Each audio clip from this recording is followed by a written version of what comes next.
Olá pessoal, na aula de hoje eu queria apresentar para vocês sobre como construir representações matriciais para o hamiltoniano para diagonalizar e encontrar o espectro de autovalores e autovetores. Tá? Eu vou começar com uma representação geral desse hamiltoniano, em termos de uma base qualquer, que é uma discussão bastante simples, bastante breve e que vale essencialmente para qualquer base ortonormal que você tiver interessado. Se a base não for ortonormal, esse ponto fica para uma discussão futura. Hoje a gente vai considerar só bases ortonormais. Na prática aqui eu vou aplicar o método para duas situações. Para a base referente às diferenças finitas, que é basicamente a discretização do espaço real, e para a base de ondas planas, tá? Que aí seria o limite oposto, né? O limite de funções de onda estendidas. Então, podem imaginar o método de diferenças finitas como sendo funções de onda numa base localizada e o de ondas planas como um método que se aplica para funções de base que são estendidas. Então, são os dois limites extremos do método. Tá? Para um outro caso qualquer, se quiser usar outro tipo de base, os fundamentos são os mesmos e esses dois métodos, diferenças finitas e ondas planas, são os mais importantes de qualquer forma, os que a gente mais usa no dia a dia. Então, vamos ver os fundamentos desses métodos. Tá? Bom, então vamos começar considerando uma base que estou chamando aqui de base geral, né? Uma expansão geral. Então eu vou considerar funções de base que eu vou chamar de φ1, φ2, φ3, né? De forma genérica. Ok. Então, o que podem ser essas bases? Podem ser ondas planas, que a gente vai ver daqui a pouco, podem ser polinômios, né? Uma expansão em série de Taylor, pode ser polinômios de Hermite, né? Legendre, Laguerre, Chebyshev. Então existem várias possíveis bases que a gente pode usar para definir a nossa expansão, ok? Desde que elas sejam ortonormais, a opção é válida, de acordo com a nossa primeira discussão aqui. Bom, então vamos lá. Então, de novo, vou chamar essas bases de φ1, φ2, φ3, cada um desses elementos. Na prática, como a gente quer fazer cálculo numérico, essa base vai ser finita, então vai de φ1 até φn, digamos, vão ser n elementos de base, mas esse valor é arbitrário, né? O tamanho da base, quanto maior, mais preciso o seu cálculo, mas o tamanho da base é arbitrário a princípio. Eu vou usar aqui notação de Bra e Ket, então vou chamar o φ1 de Ket φ1, φ2 de x de Ket φ2 e assim por diante. Tá? E vou assumir, como eu disse, que essa base é ortonormal. Então, o produto escalar de φ1 de φi por φj é uma delta de ij. E vou escrever os hamiltonianos, os elementos de matriz do hamiltoniano ou de qualquer operador, com essa notação. Então, o elemento de matriz ji vai ser a integral, né, o produto escalar de φi integrando h, φj integrando h φi. Ok? Acho que todo mundo aqui no curso está familiarizado com a notação de Bra e Ket. Caso alguém esteja assistindo e não seja familiarizado, tem que consultar um livro de quântica para lembrar o que significa essa notação. Bom, então a gente quer resolver a equação de Schrödinger, h_psi igual a e_psi, e eu quero expandir o meu psi na base dos φs. Então essa expansão vai ser uma somatória sobre os elementos da base. O i vai de 1 até tamanho da base, coeficientes ci, φi, c1, φ1, c2, φ2 e assim por diante. Bom, o que eu vou fazer? Eu vou pegar essa função de onda, jogar nessa equação, né, pegar essa expansão, jogar nesta equação de Schrödinger e aplicar o truque usual da ortonormalidade. Né? Vou multiplicar pela esquerda pela função ortonormal e integrar, que nesse caso é equivalente a fazer o produto escalar com a função de onda pela esquerda. Né? E a gente usa a ortonormalidade para simplificar a equação. Então vamos lá. As passagens é o que eu disse. Então primeiro pego a expansão e jogo na equação de Schrödinger. Então no lado esquerdo o h, né, o c é só um coeficiente numérico, então o h não atua no c, pode entrar aqui na somatória à vontade. O h vai atuar no φi. E do lado direito, tanto a energia quanto o coeficiente c são meras constantes. Então fica simples assim. Bom, aí eu multiplico pela esquerda pelo φj, fazendo o produto escalar, Então aqui aparece um objeto, né? O FJ também não atua no C, né? Só vai atuar no H. Então aqui já aparece um objeto que tem a cara do meu elemento de matriz. E do lado direito, o FJ atua só no FI, porque a energia e o coeficiente CI são meras constantes. E esse cara aqui tem cara, então, da nossa ortonormalidade.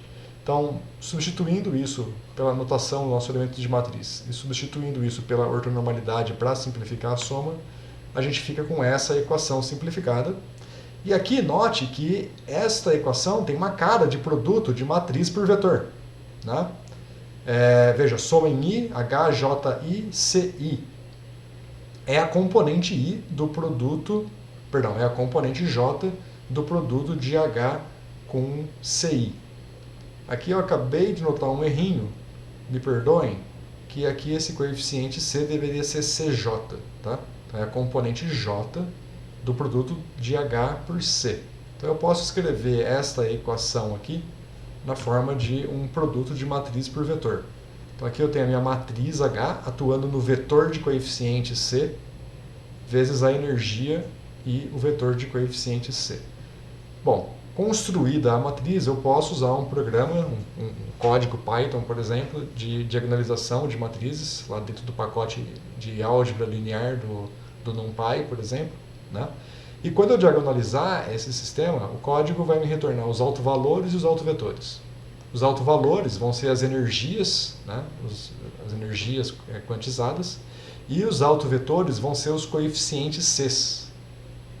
Percebe que os autovetores não são a função de onda, são os coeficientes Cs que eu tenho que multiplicar pelas minhas funções de base para recuperar a função de onda psi para cada energia que eu obter nesse processo de discretização. Ok? Bom, no caso particular das diferenças finitas, você pode fazer a conta do jeito que eu apresentei agora, definindo as funções de base como sendo funções localizadas em cada ponto x, ou pode usar as técnicas que a gente viu em cursos anteriores para fazer isso de forma mais automática. Então aqui, nos próximos slides, eu vou fazer de uma forma um pouquinho diferente, tá, do que eu apresentei agora, mas é equivalente. Então eu vou considerar a minha função de onda discreta num espaço x discreto.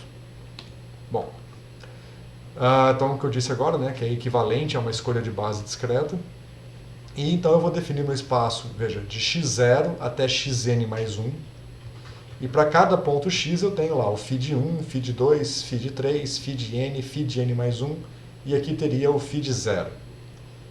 A gente vai precisar aplicar condições de contorno. Então as condições de contorno que eu vou considerar nesse caso é que a função de onda vai a zero nos dois extremos. Então a função de onda em x0 vai a zero e a função de onda em xn mais 1 também vai a zero. Já já a gente vai aplicar isso.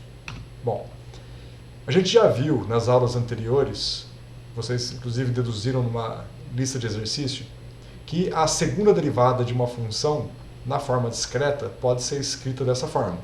É a função no ponto anterior, menos duas vezes a função no ponto central, mais a função no ponto posterior, dividido pelo passo, né, a distância entre os pontos ao quadrado.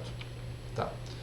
Vamos aplicar esta regra para cada um dos valores de n da minha discretização do espaço x.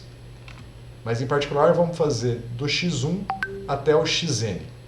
Por que a gente faz isso? Porque veja, quando eu aplico essa regra para n igual a 1, eu tenho aqui o φ0, o φ1 e o φ2, mas o φ0 é a minha condição de contorno. Então eu vou tratar ele de uma forma diferente. Já já. Quando eu faço isso para a posição 2, vai aparecer o φ1, o φ2 e o φ3, o próximo ponto aqui, nessa regrinha. Quando eu faço por φ3, a mesma coisa, e eu vou indo. Quando eu chegar no φn, vai aparecer o φn mais 1. E aí o que é interessante é, a gente pode pegar essa derivada segunda aqui para esses pontos e escrever numa forma matricial. Então fica como tarefa para vocês mostrar que essas equações aqui, todas elas, combinando do 1 até o n, podem ser escritas nesta forma aqui. Então a derivada segunda, pensa nessa derivada segunda como sendo um operador que atua nas funções de onda desta forma, né, através dessas regrinhas aqui à esquerda. Então a derivada segunda dos φs de 1 a n vai ser 1 sobre ΔX ao quadrado, vezes esta matriz, com menos 2 na diagonal e 1 fora da diagonal, atuando na própria função de onda, mais essa correção que vem dos termos dos extremos, do φ0 e do φn mais 1. É fácil de verificar isso, né? Pensa nessa segunda linha aqui, que seria a linha do φ2. Então, a segunda derivada do φ2 vai ser o produto dessa linha com esta coluna. Veja que vai dar 1 vezes φ1, menos 2 vezes φ2, mais 1 vezes φ3, tudo isso dividido por ΔX ao quadrado, que é exatamente a expressão que a gente tem aqui. Quando a gente faz isso para o φ1, veja o que vai dar. A segunda derivada de φ1 é menos 2 vezes φ1 mais 1 vezes φ2, que dá estes dois termos aqui, né, dividido por ΔX quadrado, e o φ0 que está faltando está aqui, ó, mais 1 sobre ΔX quadrado vezes o φ0. Tá? Se vocês analisarem lá no último ponto, mesma coisa, vai sobrar o φn mais 1 aqui. Só que, como eu disse, a gente quer que a função de onda nos extremos vá a zero. Então, o φ de 0 e o φ de n mais 1, a gente vai considerar que eles são nulos. É uma condição de contorno tradicional, né? É a condição de contorno do problema do poço infinito. Então, nessas condições, esse termo aqui de correção desaparece e eu fico só com essa representação da derivada segunda, dada essas condições de contorno. Então, veja que a representação da derivada segunda depende de como que você trata das condições de contorno. Aqui a gente vai trabalhar quase que o tempo inteiro com essa representação aqui. Bom, e o termo de potencial, né? O Vψ, o Vφ, né? Então, o nosso Vφ vai ficar simplesmente VI atuando em φI, né, para cada ponto I. É um potencial local, então atua só no ponto X. Então fica na forma, né, VI, φI. Bom, só para fazer do mesmo jeito que antes, se eu aplicar para os pontos de 1 a N, trivialmente fica V1, φ1, V2, φ2, V3, φ3, que eu posso, né, trivialmente escrever na forma de uma matriz diagonal. Então, o V de X vira uma diagonal, como sendo V1, V2, Vn-1, Vn, né, que é o V calculado em cada ponto X. Vocês fazem isso no Python com bastante facilidade. Então, Vψ vira essa matriz diagonal atuando no φ aqui de 1 até n. Ok? Bom, sumarizando, né, resumindo, então a gente quer resolver o problema Hψ igual a Eψ, onde o H é menos meio da derivada segunda, usando unidades atômicas aqui, né, mais o potencial V de x, e eu quero fazer isso tal que as condições de contorno vão a zero nos extremos. Okay. Consequentemente, o problema se resolve a construir essas duas matrizes, a matriz que representa a derivada segunda e a matriz diagonal que representa o potencial para cada ponto x, calcular, somar essas duas, o pré-fator está aqui, né, e diagonalizar no Python com o pacote de álgebra linear do NumPy, por exemplo, ou algo semelhante. Tá ok? Bom, esse, grosseiramente, é o método das diferenças finitas. Vamos ver agora o método das ondas planas, a expansão em ondas planas. Bom, esse tem algumas delicadezas a mais, eu vou esboçar aqui os detalhes, mas muitas outras minúcias da implementação a gente vai ver na aula síncrona, tá ok? Bom, então a ideia é que agora a nossa função de base, φk, é uma onda plana exponencial de kx. Okay. Mas como é que eu escolho os valores de k? Porque agora, né, o nosso problema se resume a escolher os valores de k. Então a primeira coisa que vocês têm que perceber é que o espaço de k é o espaço dual de x, né? É o espaço recíproco de x. Então esses espaços estão relacionados e a relação entre eles está diretamente ligada a transformadas de Fourier. Né? Então a gente tem que analisar como que é essa relação da resolução do espaço K com o espaço X, que é uma consequência do fato de que se eu tenho uma onda plana, o meu sistema ele é naturalmente periódico. Tá? É uma onda plana discreta, né? Que está relacionado com a série de Fourier ou com a transformada de Fourier discreta. A onda plana ela implica uma periodicidade no meu sistema. Eu não consigo falar que a função de onda vai a zero nas bordas mais. Eu vou ter que usar condições de contorno periódicas no sistema, por causa das ondas planas. Bom, para analisar isso, é mais fácil a gente começar no espaço real e a gente vai assumir que o potencial é periódico, né? Como eu disse, é uma necessidade do método de ondas planas, que o potencial seja periódico, então V de x mais L é igual a V de x.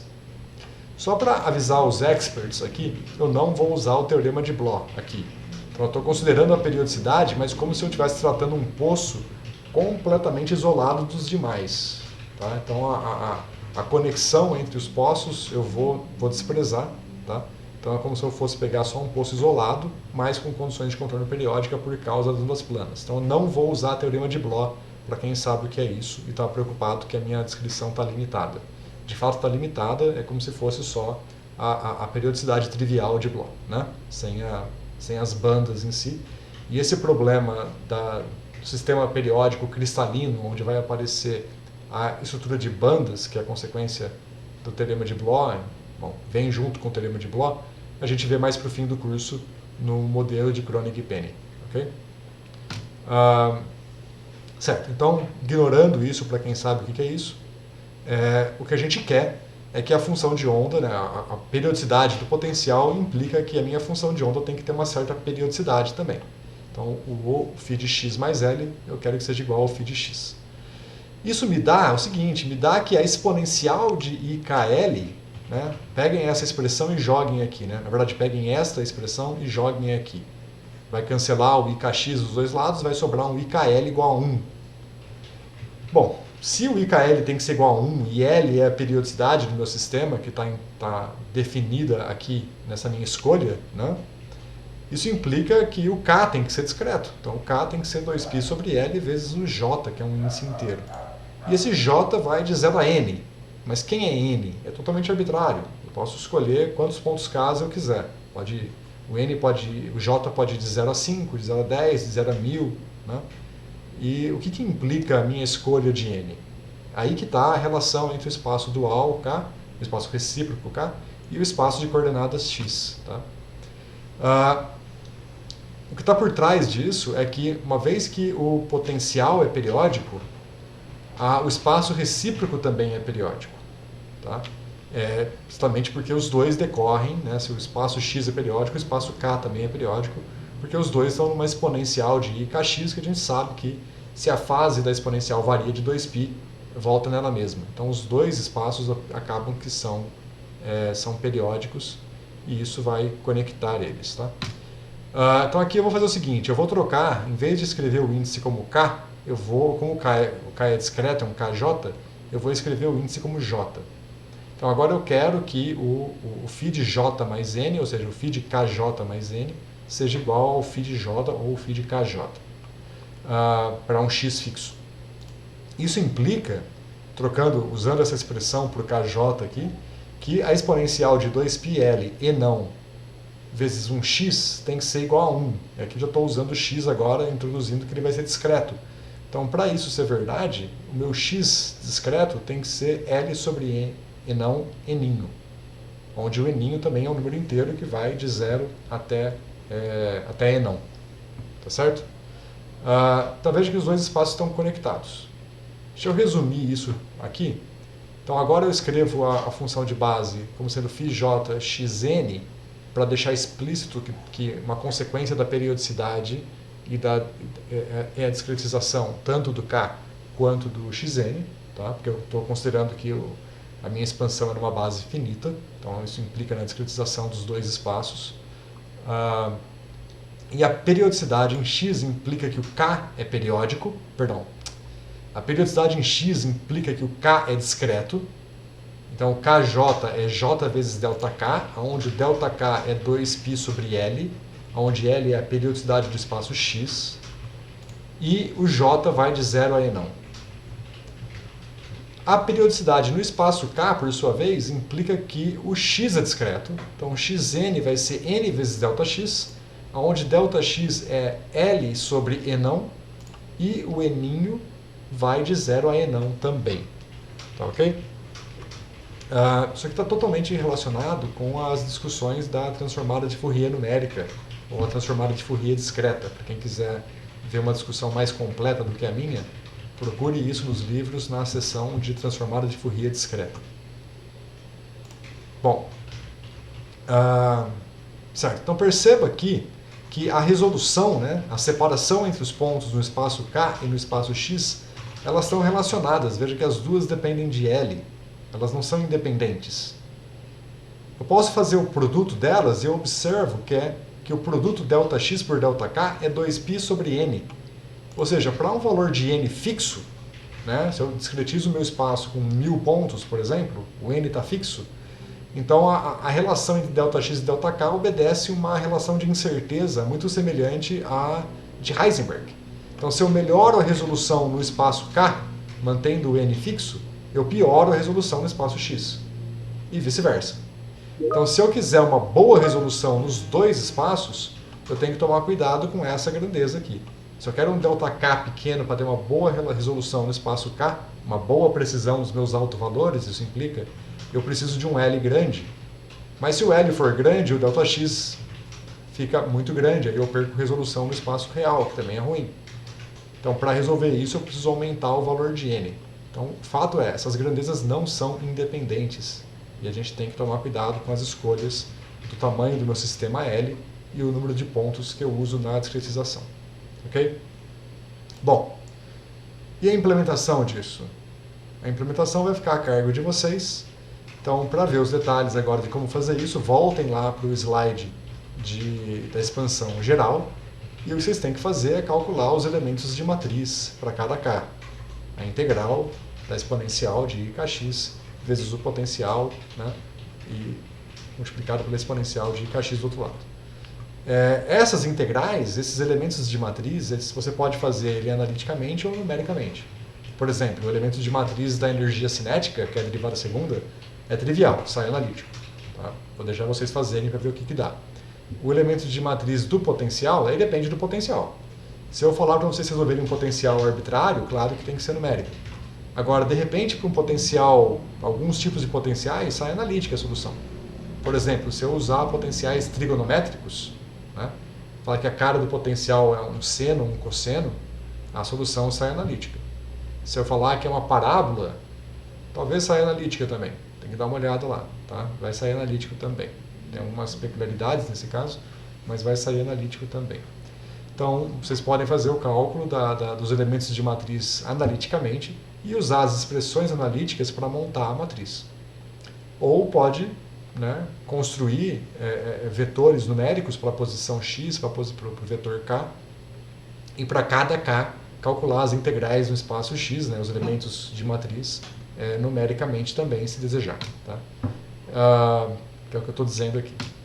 O fato é que, e aí, claro, uma vez construídas as matrizes, calculando os elementos de matriz, aí é uma questão de chamar o Python com os métodos de álgebra linear do NumPy, diagonalizar a matriz e analisar os resultados.